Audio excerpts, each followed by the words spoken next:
Women. What's the main difference you see between the guys who get the girls and the guys who don't? These observations are for both men and women. I've seen the following in both who are unsuccessful. I use the general you here. Not putting yourself in a position to meet anyone. I'm super introverted, so I get it, but if your whole life is sleep, work, gym, TV, sleep, you're not going to get anywhere. Not taking care of yourself. Bad hygiene, sloppy appearance, etc.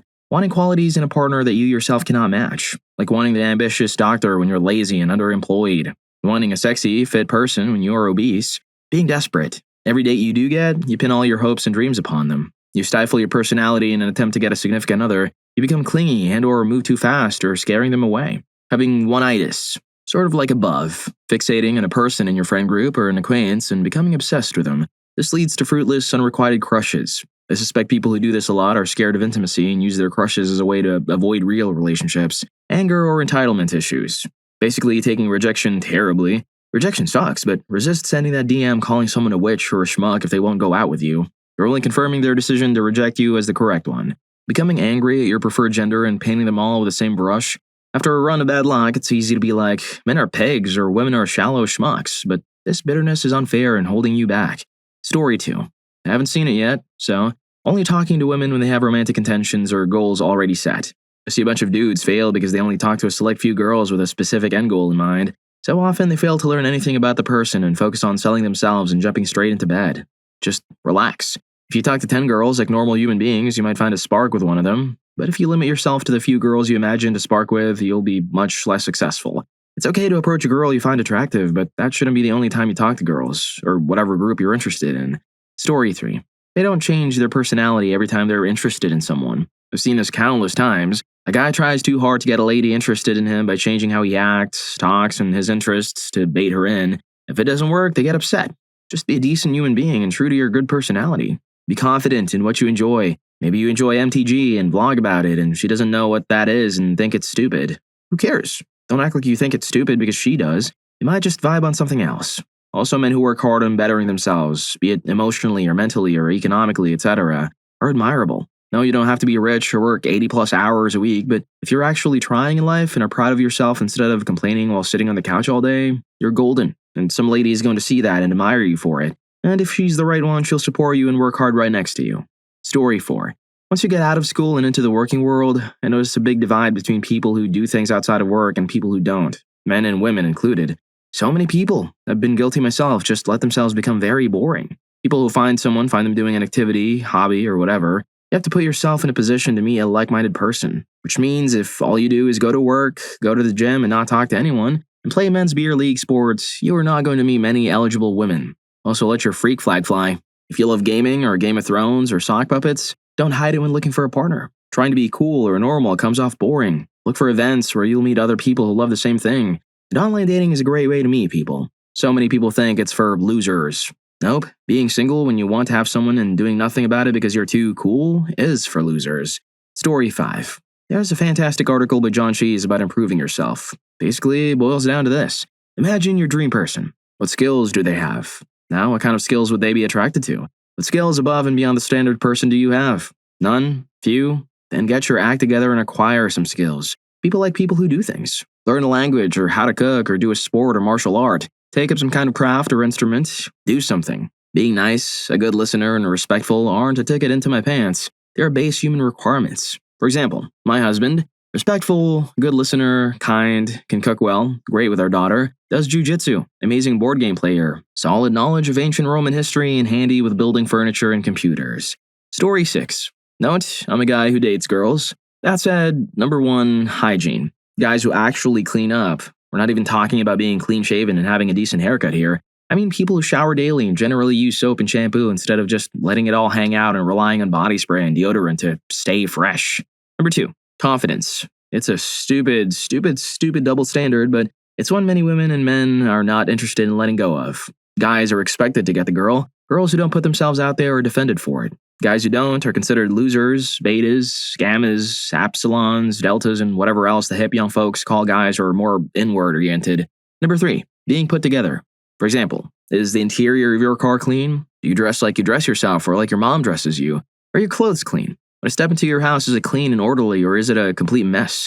Do you cook or does everything come out of a box? No one's saying you need to make crown rack of lamb, but for the love of God, know how to make fried egg drunchies. Number 4. Being worldly.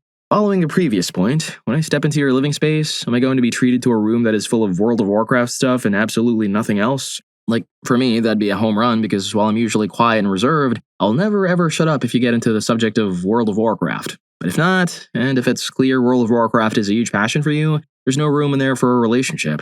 If she doesn't like it, that will be a boat anchor your relationship never escapes because there's only so much negotiating around it you can do before you can concede that she's not going to be interested in someone with such a burdensome hobby.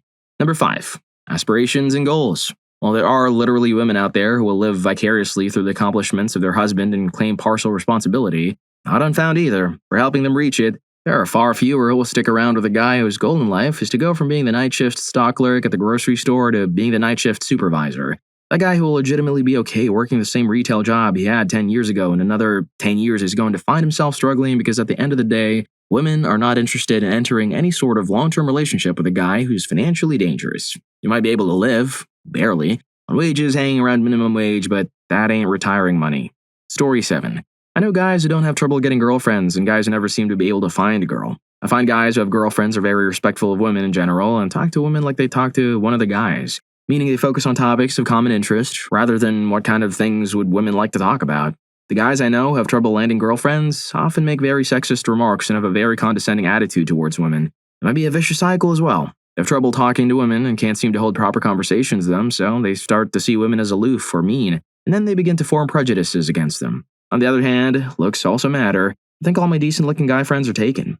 Story 8. Lack of whining, along with a decent amount of confidence and respect. I've known guys that weren't terrible human beings, but all they did was whine about everybody who ever wronged them, when half the problems they had were of their own doing because they made choices that took them there. The best part of my current relationship is that I want to take care of him, and he wants to take care of me. We respect each other as human beings, and while we have a friendly sports rivalry, we value each other and go out of our way to make the other feel good. We have our normal complaints about work, life, and stuff, but ultimately, we take what life deals us and go with the flow. Story 9.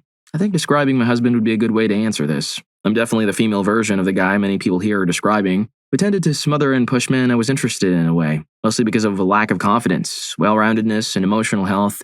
As for my husband, he taught me quite a bit about this indirectly, just through his actions. The story starts off sounding sort of conceited, but I'm not sure how to say it otherwise. When my husband and I met, I wasn't in a good place. I was in a cruel relationship and I was struggling to leave, but he fell in love with me pretty quickly. In the past, when a guy I wasn't immediately interested in was pursuing me, their constant pursuits and reminders that they were into me were a turnoff. It wasn't for any reason other than I felt like my space wasn't being respected or my boundaries. Feeling smothered doesn't feel good. My husband, however, let me know he liked me, but his personality was otherwise very confident. Not confident that he would eventually win me over, but confident that he'd be fine either way. He wasn't black and white about the unrequited love, and that he was able to accept and enjoy the middle ground of being my friend because he had other things in life that brought him joy. Friends, family, hobbies, passions, and he knew he'd be okay no matter what. When I told him I wasn't ready for a relationship, he knew he had the freedom to decide for himself whether he wanted to stick around and be my friend and enjoy those aspects of the relationship or walk away. We got married around 4 years later. For about 2 of those years, we were just friends. I definitely had an attraction to him, but just wasn't ready. But that attraction grew for many reasons. In part because in giving me space and respecting my boundaries, my love for him had room. Get it? Space, room, to grow. He was the first man to really do that for me. So, to answer the question, I think something men who tend to have success in relationships do is to respect boundaries, have a well-rounded life, and possess confidence. They don't put all their eggs into one basket with a woman and give any indication that his happiness hinges on her. That doesn't mean acting aloof, though. My husband is extremely sensitive and affectionate and, hell, even the definition of needy sometimes, which I don't mind at all, even if that word is negatively connotated. But he also doesn't just cling to me. We both enjoy our space and hobbies as well as each other, so do that. Be kind and generous and patient, but also take care of yourself. Do things you love. Spend time with your family and friends, etc. All those things outside your relationship strengthen you as a person, making you more attractive and also giving you the energy and depth to be able to emotionally provide for someone as well as have the confidence to ask for things within the relationship when you need them. Story 10. Looking after oneself. This amounts to basic hygiene, clean clothing, and simple maintenance such as brushing one's hair or, if you have facial hair, keeping it trimmed and tidy. Perfection isn't key, just look like you did a bit more than roll out of bed. Being realistic in your expectations. Be realistic in your expectations of who you're actually attractive to. If you're unemployed and spend all your time playing video games, you're not likely to be attractive to someone who has ambitious career goals. If you're an overweight couch potato, chances are that you're not going to be a great prospect to someone that loves to exercise and or does a lot of activities outdoors. Gender role expectations. This one tends to be more subtle as some guys don't realize that they have these internalized expectations. But keep in mind that you're both equals. Women do not have patience for a guy that expects his girlfriend or wife to be his maid or his mother, i.e. cook, clean, do laundry, do all the bills, or remind him about basic things like eat your veggies or see a doctor. Addendum. There's a difference between choosing to do these things and avoiding doing them because it's someone else's job. Women tend to prefer a guy who is secure in his masculinity and comfortable splitting chores. It's not emasculating to do laundry or help with dinner, nor for her to do more of the work outside if you're not really into yard work. Arrogance. It's one thing to be confident, but cockiness tends to drive women away. Men that think they're God's gift to women or view them as conquests are usually looked down upon. Nice guys. Going on about the friend zone or a girl leading you on because she was nice to you is a surefire way to ensure nobody wants to be with you. Guys that have this view, that we owe men intimacy simply by virtue of a guy being nice, are a huge turnoff. Women are allowed to turn down a date simply because they're not interested. They don't owe anyone a chance. I'm a nice person. Nice is boring. What else do you have to offer? Shared hobbies, passion for a sport, artistic expression, etc. Also, for what it's worth, all of these tips apply to women as well, or to anyone regarding their preferred gender. Don't be a schmuck, don't be lazy, and be realistic in what you bring to the table. You're not owed love or intimacy from anyone. Story 11.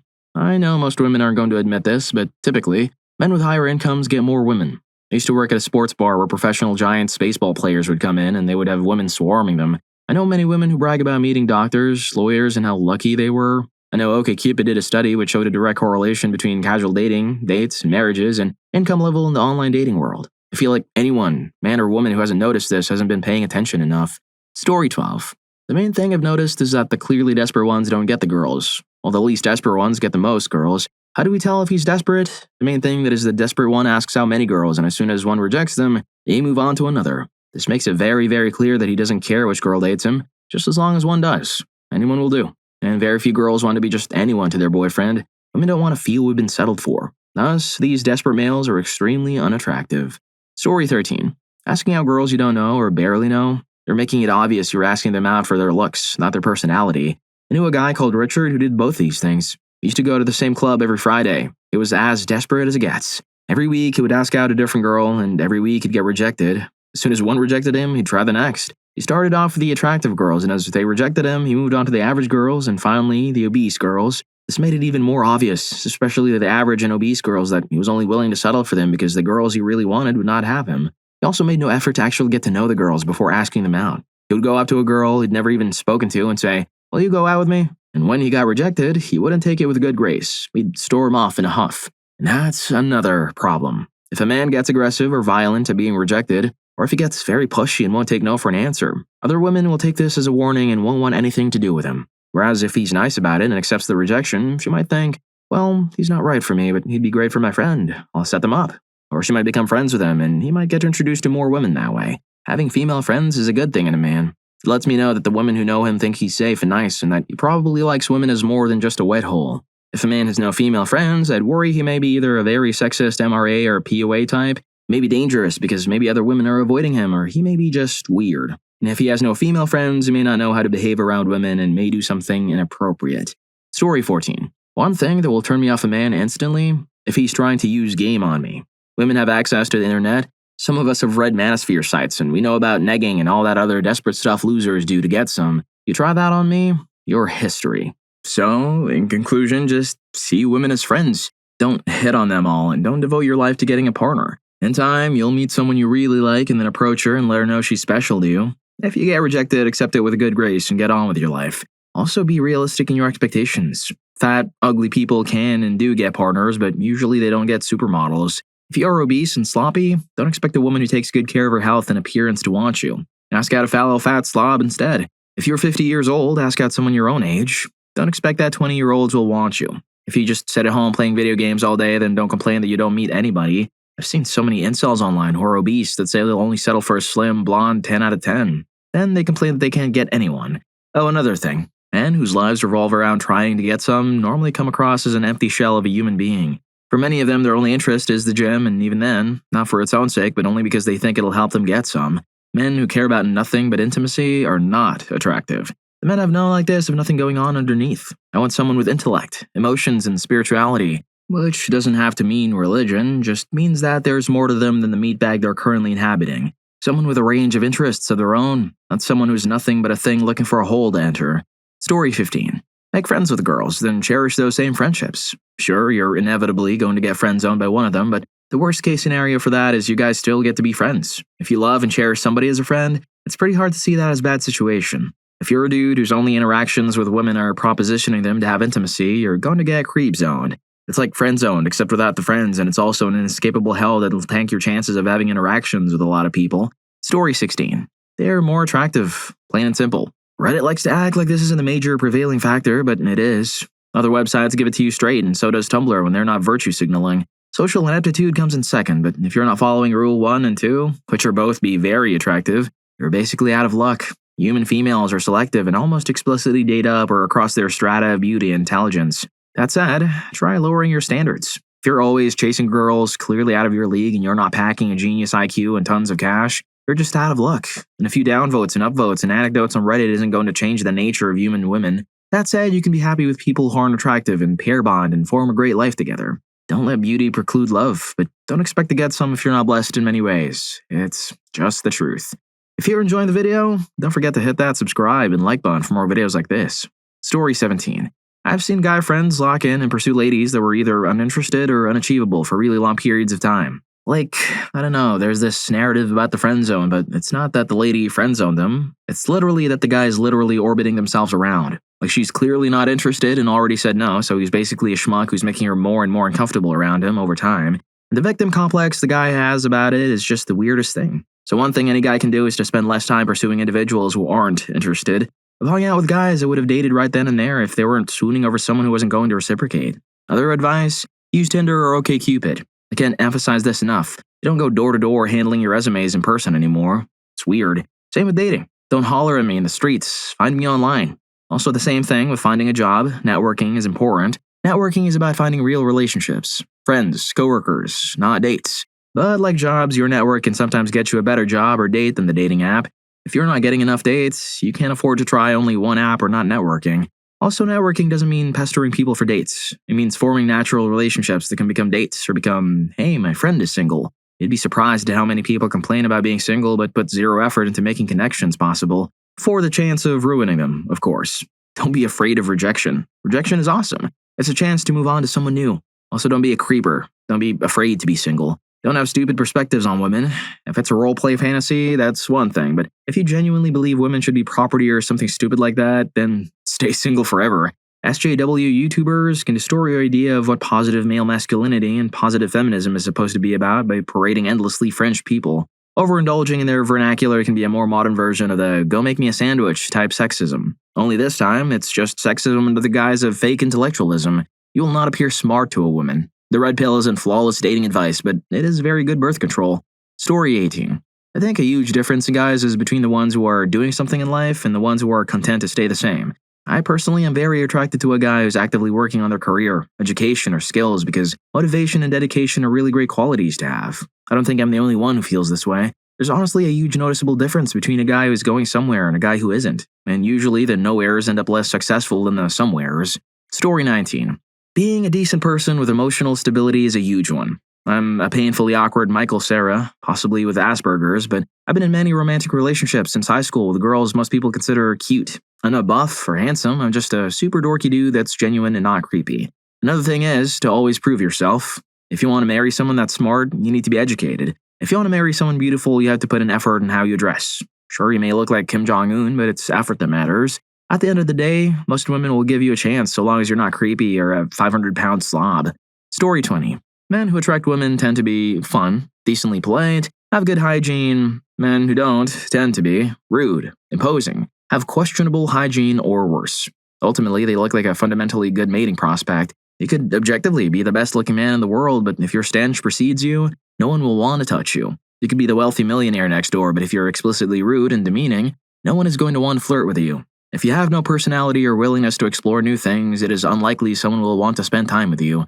When I say mating, I mean not just the act, but the potential long-term mate at a primal level. It means looking reasonably healthy, appearing non-threatening and kind. It doesn't mean men need to scream that they're looking for wives. It doesn't mean women are seeking alimony and child support. It means that you're worth the time investment. If the return on investment is positive, that is all that matters. That may be one night, 1 month, 1 year, or one lifetime. Story 21. I'm the master of bad analogies, so I shall share a relevant one here. We all have a cup that measures how interesting we are, as in how interested others are in dating us. We just have to fill it up to improve our chances. Some things add to it, like good hygiene or confidence, and some things subtract, like bad hygiene or insecurity. If you're not perfect, fill your cup with good traits to make up for your bad ones. The rest of the thread covered what traits are good or bad for the most part. You still need to come out positive and have a cup filled with something. What traits that cup contains attracts the type of people who values those traits over others. So don't feel too envious of schmucks who get a girl who values physical attractiveness over basic human politeness, because that probably isn't the type of relationship you're looking for. Also, your cup may be filled to the very brim, but sometimes that's just not what some women are looking for. Your cup of interesting just isn't interesting to them. Women aren't one entity. It's a group of individuals comprising about half the world's population, so there isn't a be-all and end-all trait. Just fill the darn cup with good stuff to make up for the crappy stuff. Story 22. Bit late, but my take is, people have no self-awareness or self-analysis. They don't understand themselves or their motives, and so have no idea if they're moving in a healthy direction or not in any relationship they're in. Maybe they have unhealthy habits, or they have a lousy, obnoxious friend group, or a functional alcoholic. I don't know. I know a lot of people keep making the same mistakes in fun new ways for years and never stop to think about why. It's just if they feel something strongly, they go ahead and act on that feeling without necessarily even knowing what the feeling is. They never see patterns and often adopt lousy, blaming attitudes. If they do have success connecting with someone nice, their unrealistic expectations, self-destructive behavior, and defensiveness about every single aspect of their life drives that person away. Basically, go get some therapy. Explore the whys of your mind and behaviors. Story 23. I don't mean to sound like I'm coming from a bitter place, but let's face facts, everyone. It boils down to being attractive. I've seen dozens of girls approach my friend when he was just fooling around with us, a bunch of male friends acting the same. Meanwhile, other friends never get approached, even following all the claims in this thread. This isn't a gender thing either. Yes, don't seem crazy is an easy suggestion, but it all boils down to appearances, as much as we want to pretend otherwise. Story 24. Guys who get girls, personality, charismatic, interested in conversation, funny, good taste in music, cinema, and literature, and kind, but also sassy in tasteful ways, being in reasonably good shape. Not necessarily going to the gym level, dad bods are okay, even a little extra weight is generally fine. Guys who don't get girls, personality, sad, negative, egotistical, trashy, arrogant, uneducated and uninterested, and or misogynistic. A lack of ambition is also a huge factor. Being extreme in the size spectrum, either very skinny or very large. However, this seems to matter much less than personality and general character. Story 25. At least for me, the kind of men that I'm most attracted to are kind and forgiving, but not pushovers. Good listeners who also have a life and hobbies of their own. I think that is what keeps things interesting. I like to hike, and my current boyfriend will come with me once in a while, but his thing is having a nice yard and playing video games. He asks me about my day. I ask him about his. We both love food, so we cook a good meal, cuddle, and listen to podcasts. Some things together, some things separate. It seems to work out. I'm a 32-year-old straight female. Story 26. This is very broad and probably varies a lot by who you ask and their preference, but for myself, I think being generally well-spoken makes a big difference. You don't have to be a poet, but being able to put some nuance or at least cohesion to your thoughts is important for me. I think there are lots of people who struggle with this because, hey, communicating with other humans isn't actually as simple as it should be. However, I think being able to express yourself effectively shows some emotional intelligence and allows for the other person to understand you better. Story 27. This is the sort of question you actually don't want to ask women. They often say and act differently. The biggest factors are your physique or grooming. This gets you in the door, period. If you're overweight, obese, or scrawny, your prospects of getting intimate with someone go way down. Low body fat and a good amount of muscle. Being lean is the most universally liked physique for women. Likewise, if your hair looks like crap, you're bald, your beard looks like crap, you have pimples, your breath stinks, your teeth or smile look bad, etc., you're going to have a hard time getting women's attention.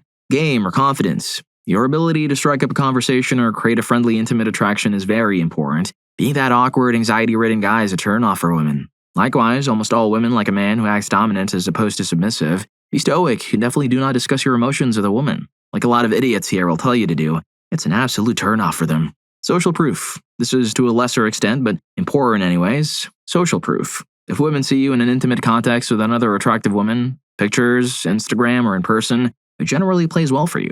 Likewise, if you're famous or rich, it'll help you out, though it's better not to rely on this since most people don't have this going for them. Story 28. Guy here, but I've noticed a lot of single men are either too desperate or just go after someone unrealistic. For example, they go on a serial hunt and ask out as many girls as possible. First of all, a lot of girls make fun of guys like that and find it very unattractive. You have to move slowly and take your time with a potential girlfriend. Second of all, you've got to make sure you're realistic about your expectations. If you're an average to unattractive looking dude with an unkempt appearance and bad physique, then don't expect any hot girls to get in bed with you. Although if you're wealthy, then this would be an exception. Story 29. When I went to Tokyo, there were a lot of male hosts on the street, and since I can pass as Japanese, they would come up to me. Their body language was so relaxed and non-threatening. Their tone of voice was very polite and sweet. They would make eye contact, and it seemed like they were attentively listening to everything you were saying. They were confident, but not arrogant or forceful. It's too bad I couldn't understand what they were saying, but even when I told them in Japanese that I couldn't understand Japanese, they would smile and say some other things very kindly before wishing me a good day. They were also very put together, clean, and well-dressed. I thought to myself how scary it was that they could seem so genuine and I could understand why that would work on a lonely person. I also thought, man, if guys back home approach girls like this, then it would be easy for them to get a date. Instead, guys who approach girls in public are usually creepy, aggressive, and disrespectful. They make it clear that they're only talking to you for a date or to have intimacy, and when you reject them, they become more aggressive and creepy, or rude. Story 30. A lot of people are mentioning hygiene, but I think I'd use another word: consideration. Having hygiene so bad you stink is an extreme indication that you are either completely unaware that other human beings share space with you, or you just don't care. Consideration requires both self-awareness and empathy. I've been to guys' places, as both friend and romantic interest, where the toilet has streaks in it, the sink is covered in hairs from shaving, there are dirty dishes all over the house, a stinky mound of laundry in the corner, etc. And my first thought wasn't, this guy's a pig. So that was my second or third thought. It was, he knew I was coming over and didn't bother to clean up. There's a difference between being comfortable enough with someone to let them see your place a bit messy, though note these were all the first time I visited these places, and just being so oblivious or apathetic to their comfort that you expect them to suffer a disgusting bathroom for the gift of your company. So I would place consideration above hygiene, because bad hygiene is just a symptom of lack of consideration for others, and this holds for both genders. Empathy. Knowing he's concerned about your comfort is way more attractive to me than confidence as well. Story 31. I think this is probably more relevant to myself and less to people in general, but I've got serious panic and anxiety. I'm more attracted to guys who make a point of making me feel comfortable in a strange environment. For example, if you invite me to your house, I'm not going to feel courageous enough to sit directly next to you on the couch. I'll probably sit in a chair far enough away that I won't even accidentally breathe in your direction, or I won't actively seek out your bathroom even if I really, really have to go. I'm more likely to become really good friends with you or have romantic interest if you actively try to make me feel comfortable. Most of my friends won't even do that for me, so you've probably got a good shot if I see you doing that. Story 32. Legitimate confidence. Not feigned confidence, not mindless egotism, not declaring your intellectual prowess after years of social exclusion, not thinking you're superior to everyone else. Actual confidence that arises from healthy self-esteem built gradually over time through discipline and balance. Biologically, masculinity is a skill developed over time that shows women you're a better long-term mate. Devoting time to school but still balancing a social life. Eating healthily and exercising but able to enjoy a greasy burger with some friends. Saving money and being responsible but splurging on something when you've accomplished a goal. Having a hobby that gets you outside and allows you to learn new things but kicking back and having a day in to play video games now and then. Keeping up hygiene, haircut, and dressing decently but not being afraid to get a little grungy now and then when you hang out with the boys. Being safe and doing what's right but getting a spike of adrenaline from something thrilling now and then. Over time, decisions like these build discipline. Makes you stronger, wiser, empathetic, more confident, etc. because you become a master at balancing your needs such that you are rewarding both your current and future selves in different ways. So you can experience happiness at all stages of life rather than assuming it's only something that comes with youth and inevitably fades over time. The point is, there's a quote that says, confidence isn't hoping everyone will like you, it's not caring if someone doesn't, or something like that. I'm a woman and I can tell you with 100% certainty that women like working for a man they know doesn't need them. They want to compliment him and see him happier and better. Women don't want someone who wants to put them on a pedestal and has no interests or hobbies outside of the girl he's dating. This is the trap a lot of insecure guys fall into. They want to be the guy who prioritizes the girl and thinks it makes them a saint when in reality it suffocates her and shows her he's likely to become codependent, rather than someone that could allow one another to mutually grow. Women want someone who's confident to stand their ground and to voice their opinion rather than to be too timid to disagree out of fear of being rejected or broken up with. Men and women have different needs, but women are attracted to a man who's comfortable and confident in his skin because he's invested time into truly becoming the best version of himself. Story 33. Confidence. You don't have to be confident and super into yourself. My husband isn't, but project an image of confidence. The whole self-pitying, wah, nobody likes me, my life is so hard thing is not attractive. Certain types of girls might go for these men as a fixer-upper. I did with my ex-husband. I couldn't tolerate it anymore when after 5 years of whining about his weight, his job, his financial status, etc., I realized that my ex was never going to take actual steps towards bettering himself. Regardless of the financial and emotional support I gave, it was easier to have a victim complex and complain about things than to get off your butt and do something. You can have mental illness such as depression and still not fall into the victim category. Plenty of men do. If you have depression or anxiety but you actually do something about it, e.g. take meds or seek therapy, congratulations. Story 34. You know how some people are personable and when you meet them, you quickly feel as if you've known them forever? There are people in between who take time to warm up and sometimes they get the girl too. The people who have the hardest time seem to be the ones who think they're better, smarter, or whatever it is. They live in a high horse and don't really think anyone is good enough to hang out with them. I think it's just an attitude that perpetuates. The more they're alone, the less comfortable they feel being vulnerable with people. Story 35. This advice can be applied to both men and women. Engagement and communication. Be engaged with who you're actually dating. I don't mean engaged to be married, but engaged as in being willing to have conversations other than about the weather or cats. Have introspection and different perspectives and be able to adequately discuss and distinguish what you want versus what society demands of you. A significant other who can think outside of their own little world with the capacity to be open-minded, even if the point being presented to them as foreign, is a huge plus. Growth and hygiene. Ability to evolve, learn, grow, and adapt. Holy cow, take care of your teeth and overall hygiene. Nobody wants to play tonsil hockey with bad breath. Future and ambition. I don't care how nice you are, if you can hold the job down if you're a social butterfly. If you want to keep collecting objects to put in storage because you might need it one day and you're afraid of talking about your own future, then there is no real future. This is why your girlfriends are always dumping you for no real reason other than them giving you the response, "This isn't working for me anymore." Story 36. I think people can usually tell if someone is ready to be in a new relationship. They start taking care of themselves, dressing well, looking healthier, smelling good, and working out, and they start being more available to socialize and do things with others. Those people are the ones who get the guy or girl because they make the effort to appeal to others. The ones who don't get the guy or girl are those who do nothing to change the situation. Story 37. Be interesting. Maybe you do lots of impressive and adventurous things, maybe, and can discuss a lot of interesting and fun topics. Be relatable and inclusive in your conversations. Also, be interested in people who are talking to you. Be confident. If you don't like you, why would she? Also, it just feels comforting to be around a person that knows who they are and what they like, a person that is comfortable and happy with themselves. Don't mirror a woman to appear interesting. You can be noticeably interested in her without pretending to be the same person as her. It's always transparent and it's very unsettling and annoying. Don't be too desperate. Being too clingy in the early stages or coming off as desperate can be very unattractive. I've always felt like these people want a girlfriend or want intimacy more than they want to spend time with me. Like, I just fill a role for them rather than feeling like I'm a person they're interested in spending time with and getting to know. Story 38. Guys who get the girls, if you're referring to a pickup place, are the smooth talkers.